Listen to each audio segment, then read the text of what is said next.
Dhe vetëm revolta për largimin e tij rruga drejt negativit për qytetarët shqiptar.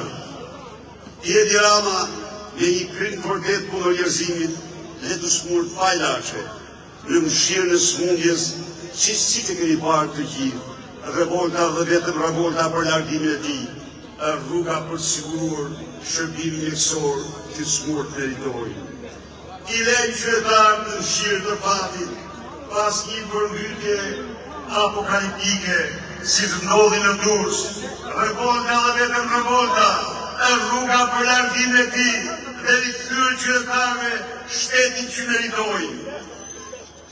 Miq, kjo nuk ka një mandat apo dy që po ndodh.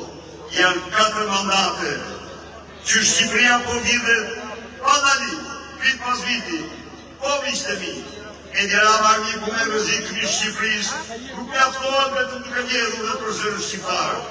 Por ai tani, pasi Bashkimi Evropian i tha se duhet përballet me ligjin, duhet përballet me drejtësinë për pasurinë që ka vjedhur shqiptarëve ai dhe ministrat e tij si organizatë kriminale. Ka vendosur të shkusë Shqipërinë nga integrimin në Bashkimin Evropian, të shkatërrojë ëndrrën e 10 brezave të këtij kombi për Shqipërinë, zojnë në Europë.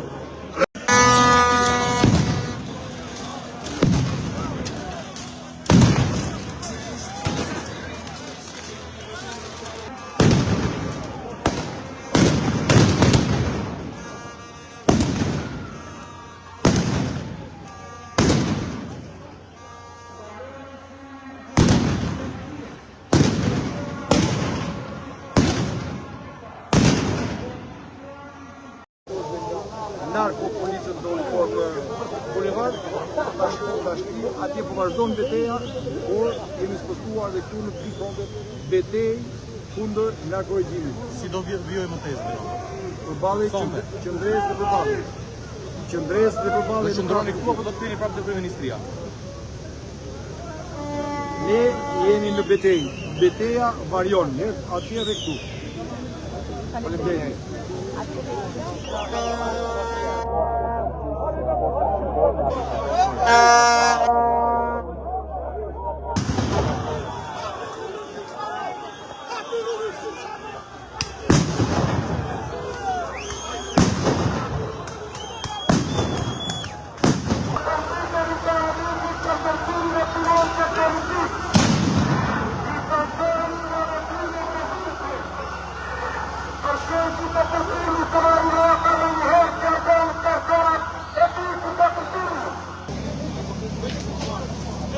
Pra jemi këtu për balë parlamentit,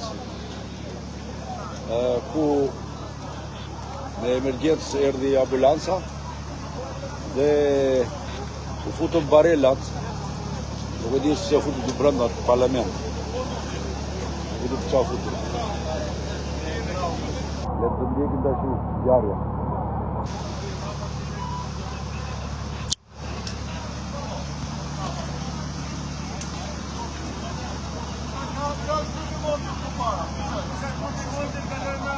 Fal. Po, ja ku shfaq.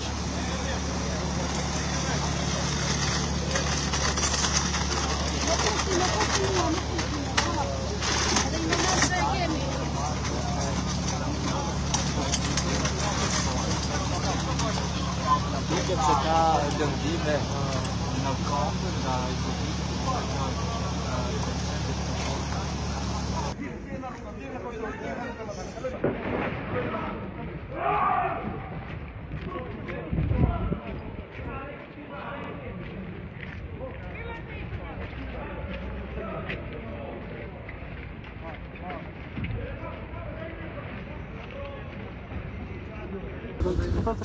U mjaftojnë pak minuta për t'u dhënë atë që meritoni.